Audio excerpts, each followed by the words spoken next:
ke First Monarch. Apa buktinya kalau dia masih manusia? First Monarch menjawab, dagger beracun yang digunakannya itu tidak seperti senjata milik Asborn. Kuersa sang ratu serangan menambahkan, racunnya. Kalau Shadow Monarch benar-benar sudah mengendalikan wadahnya, mustahil dia memakai senjata rendahan seperti Kembali lagi bersama Ryonime. Mari kita lanjutkan episode kemarin. Setelah Sung Jinwoo bertemu dengan First Monarch, Sung Jinwoo sempat mengira kalau First Monarch hanyalah LFS yang gagal diekstrak dengan sempurna. First Monarch berkata, bagaimana mungkin setelah mengumpulkan pasukan sebanyak itu, kau tidak menghubungi kami, Shadow Monarch? Tanpa banyak basa-basi, First Monarch langsung melancarkan serangan, rangkaian skill S ke arah Sung Jinwoo. Saat itu juga, Jinwoo menyadari satu hal penting, aura sihir yang dipakai S Monarch sama persis dengan aura sihir yang pernah ia temui sebelumnya. Dengan cepat, Jinwoo mengeluarkan dagger-nya. Dalam hatinya ia bertanya-tanya, apakah dia pengguna sihir? Tiba-tiba, First Monarch berkata, mari kita akhiri semua ini. Aku datang bukan untuk bertarung habis-habisan. Jinwoo menjawab, apa maksudmu? First Monarch berkata, bukankah kau datang ke sini untuk menyelamatkan manusia itu? Sung Jinwoo menyadari satu hal penting. Semut yang ia gunakan untuk berteleportasi ternyata adalah semut yang ia simpan di dalam bayangan ketua asosiasi Hunter, yaitu Go Gun-hye. Saat pandangannya menembus ke dalam gedung, ia melihat Go Gun-hye sudah tak berdaya. First Monarch lalu memberikan dua pilihan, melawannya atau menyelamatkan Go Gun-hye. Tanpa ragu, ia melemparkan senjatanya ke arah tubuh Go Gun-hye. Jinwoo segera menggunakan Ruler Authority untuk menghentikan senjata itu. Namun, skill tersebut tidak berpengaruh sama sekali. Ia kemudian melemparkan dagger-nya untuk menghentikan pergerakan serangan dari First Monarch. Tapi senjata itu justru berubah arah, menghindari serangan Sung Jinwoo. Jinwoo pun melesat secepat mungkin mengejar serangan tersebut dan berhasil menangkis serangan First Monarch. Namun, di saat yang sama, First Monarch sudah memanfaatkan celah tersebut untuk membuka sebuah portal, berniat untuk kabur. Jinwoo yang dipenuhi emosi segera mengeluarkan semua dagger miliknya, lalu melancarkan serangan dagger rush. Salah satu dagger-nya berhasil mengenai First Monarch dan membuatnya terkejut. Dalam keterkejutannya, S Monarch akhirnya mengungkapkan identitasnya. Ia berkata, berani sekali, wadah sepertimu melukaiku. Baiklah, aku adalah Monarch of the Frost. Untuk sementara, aku akan mundur dan menunggu hingga shadowmu yang lain terbuka. Anggap saja orang itu adalah hadiah dariku untuk pasukan bayanganmu. Sung Jinwoo terlihat kesal. Ia juga menyadari satu hal, penghalang yang dibuat First Monarch membuatnya tak mampu merasakan apapun yang ada di dalamnya. Dengan cepat, ia menghampiri Go Gun-hye yang sudah tak berdaya. Melihat kondisinya, Jinwoo tahu luka yang diterimanya mustahil bisa disembuhkan hanya dengan potion penyembuh. Ia lalu memanggil Beru dan memerintahkannya untuk menggunakan cara apapun agar bisa menyelamatkan Go Gun-hye. Namun, setelah Beru mencoba menyembuhkannya, skill penyembuhan Beru sama sekali tidak berhasil. Tanpa ada pilihan lain, Jinwoo mengeluarkan holy water miliknya, berniat memberikannya, tapi Go Gun-hye yang masih memiliki sedikit kesadaran menghentikannya dan berkata, terima kasih kau sudah datang untukku. Jinwoo menahan emosinya dan berkata, bertahanlah, akan segera kubawa kau ke rumah sakit. Namun Go Gun-hye menolak karena ia tahu luka yang diterimanya tak mungkin bisa disembuhkan. Dengan sisa tenaganya, Go Gun-hye mengungkapkan sesuatu. Ia berkata bahwa gate dan dungeon sebenarnya adalah batas sekaligus pelindung manusia dari para monster dan para monarch. Suatu hari nanti, Jinwoo akan diberikan sebuah pilihan dan ia memohon agar Jinwoo berpihak pada umat manusia. Lalu Go Gun-hye berkata, aku ingin sekali bertarung di sisimu, tapi tubuh ini tak lagi memungkinkan. Meski begitu, aku bersyukur kau ada di sisiku. Tak ada penyesalan. Aku bisa mempercayakan semuanya padamu. Alasan jantungnya bisa terus berdetak hingga kini bukan karena keajaiban medis, melainkan karena takdir yang membawanya bertemu dengan Sung Jinwoo. Ia sangat bersyukur karena bisa mengenalnya. Go Gun-hye lalu berterima kasih. Itulah pesan terakhir yang ia sampaikan sebelum akhirnya menghembuskan napas terakhirnya. Pada saat yang sama, barrier yang dibuat oleh First Monarch pun pecah, menghilang bersama kepergian Go Gun-hye. Hari demi hari mulai terlewati. Koran-koran dipenuhi dengan berita besar yang mengejutkan dunia. Tubuh Hunter nasional Brasil yang bernama Zonas ditemukan di pinggir sungai. Ketua Asosiasi Hunter Go Gun-hye dan Hunter nasional Christopher Red dikalahkan oleh seseorang yang tak dikenal. Dunia mulai diguncang ketakutan. Satu persatu Hunter nasional jatuh. Seluruh dunia bertanya-tanya, jika Hunter adalah pelindung manusia, lalu siapa yang bisa melindungi para Hunter? Rasa takut itu kini menyelimuti seluruh umat manusia lebih dalam dari sebelumnya. Adegan pun bergeser ke pemakaman Go Gun-hye. Sung Jinwoo mendekati Wo Jinchul dan bertanya, apa kau baik-baik saja? Wo Jinchul hanya menjawab, maaf, belakangan ini aku terlalu banyak pikiran. Hatinya masih sulit percaya bahwa Go Gun-hye telah tiada. Terlebih lagi, monster yang berhasil mengalahkan Go Gun-hye bahkan tidak bisa dikalahkan oleh Hunter Sung Jin-woo. Air matanya jatuh ketika ia teringat ucapan terakhir Go Gun-hye yang memintanya cepat pulang ke Korea karena ingin mendengar ceritanya selama berada di Amerika. Wo Jin-chul mengucapkan terima kasih kepada Sung Jin-woo karena telah melindungi Go Gun-hye sampai nafas terakhirnya. Namun Sung Jin-woo menjawab, "Tidak, akan kutemukan monster itu dan aku bersumpah akan mengalahkannya." Setelah itu, Sung Jin-woo meminta Wo Jin-chul untuk mengumpulkan reporter sebanyak mungkin. Setelah itu, Sung Jin-woo memberikan sebuah pengumuman besar kepada seluruh dunia melalui siaran televisi yang mengungkapkan bahwa monster dengan kecerdasan tinggi kini sedang mengincar para hunter kelas dunia. Mereka jauh lebih kuat dari para hunter di luar sana. Seorang reporter pun bertanya, "Apakah maksudmu monster yang telah mengalahkan ketua asosiasi hunter Korea?" Jin-woo mengangguk lalu menambahkan, "Mereka sangat hebat dalam menyegel ruang dan mengurung mangsanya. Karena itu, aku menyarankan bagi para hunter yang merasa sedang diincar, pastikan kalian selalu berada bersama seseorang yang bersedia melindungimu." Sesaat Jin-woo teringat pada para monster yang menyebut dirinya sebagai monarch. Ia tahu melawan mereka adalah hal yang mustahil bagi kebanyakan hunter karena kekuatan mereka benar-benar terlalu besar. Namun ia menutup pernyataannya dengan tegas, "Tapi jika kalian tidak memiliki seseorang yang bisa melindungi kalian, segera hubungi aku melalui Asosiasi Hunter Korea." Scan kemudian berpindah ke sebuah gua. Terlihat 5 sosok misteri dengan aura yang berbeda. Merekalah para monarch. Force Monarch kemudian berkata, "Shadow Monarch telah muncul di permukaan." Yogumon menjawab, "Bukankah kau bilang tidak ada wadah yang mampu menampung kekuatannya? Bukankah itu juga alasan kenapa Destruction Monarch tidak pernah menemukannya?" Force Monarch menegaskan, "Aku melihatnya sendiri. Dia memancarkan aura yang sangat mengancam dan berbahaya, melebihi para ruler." Ia lalu meminta bantuan mereka untuk mengalahkan Shadow Monarch. Namun Tarnak menjawab,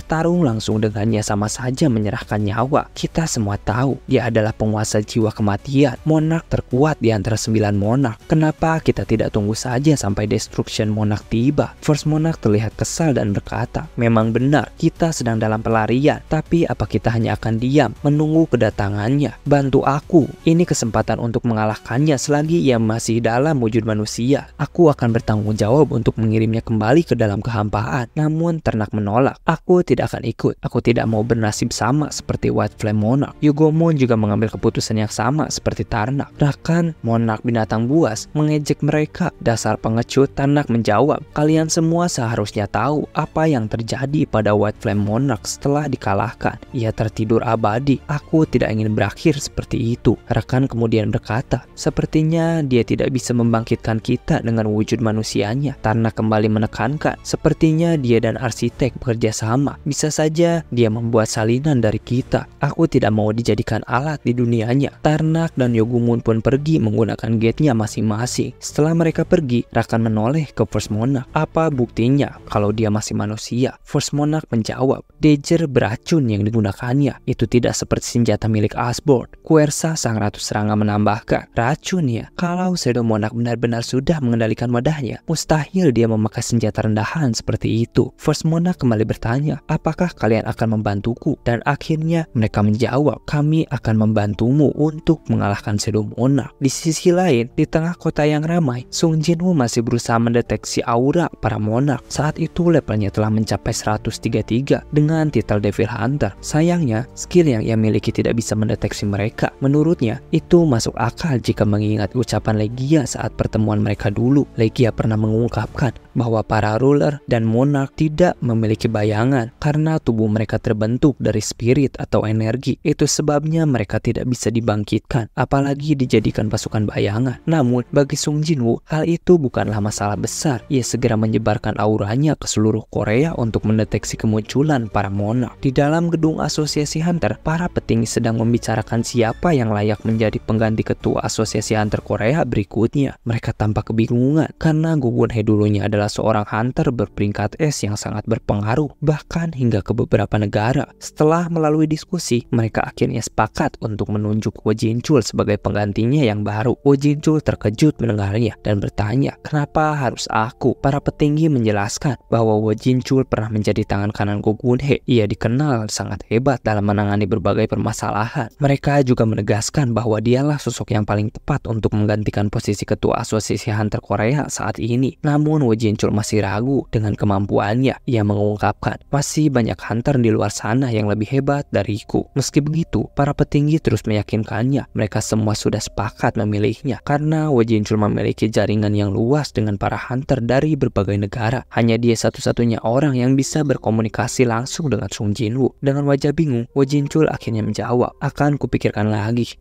Di tempat lain, tepatnya di Amerika, Thomas dan Laura sedang dalam perjalanan menuju sebuah lokasi yang sangat rahasia. Thomas yang sudah lama tidak mengunjungi tempat tersebut membuat para penjaga terkejut dengan kedatangannya. Lalu ia masuk ke dalam ruangan tersebut bersama Laura. Laura bertanya, apakah kau benar-benar akan memberikan itu? Thomas menjawab, menurutmu hadiah ini kurang pantas untuk membayar hidupku dan seluruh anggota guildku? Apa kau berpikir dia tidak bisa memiliki kemampuan untuk menggunakan barang ini? Laura terdiam sejenak lalu menjawab, bukan begitu maksudku. Hanya saja barang ini hanya ada 2 di seluruh dunia dan aku yakin jumlahnya tidak akan bertambah sampai kapanpun. Saat mereka melangkah masuk lebih dalam, sebuah aura pekat menyelimuti ruangan. Terpancar dari sebuah kotak misterius. Thomas tersenyum kecil. Seperti biasa, benar-benar menakjubkan. Laura kembali bertanya, apa kau yakin ingin memberikannya? Thomas menjawab, ya, justru karena alasan itulah aku ingin memberikannya kepadanya daripada dibiarkan berdebu di tempat seperti ini. Di dalam kotak tersebut diperlihatkan sebuah dagger berwarna merah. Disebutkan bahwa dagger tersebut adalah dagger terkuat yang ditempa dari taring kamis, naga legendaris yang dulu pernah memporak-poranda dunia. Keesokan harinya diumumkan lewat berita utama bahwa Woo Jin-chul resmi ditunjuk sebagai kandidat ketua asosiasi hunter yang baru. Jin-ah yang melihat kabar itu hanya bisa berkata bahwa dunia sedang tidak baik-baik saja. Begitu juga dengan negaranya. Tak lama kemudian, Jin-ah menghampiri ibunya yang seperti biasa sedang mencuci piring. Ia mencoba membujuk sang ibu untuk pindah rumah, namun ibunya menolak dan mengatakan bahwa ia masih menyayangi tempat ini. Setelah itu, sang ibu meminta Jin-ah untuk mengangkat cucian. Saat Jin-ah hendak melakukannya, ia tiba-tiba terkejut lalu berlari sambil memanggil ibunya dengan panik. Di depan guild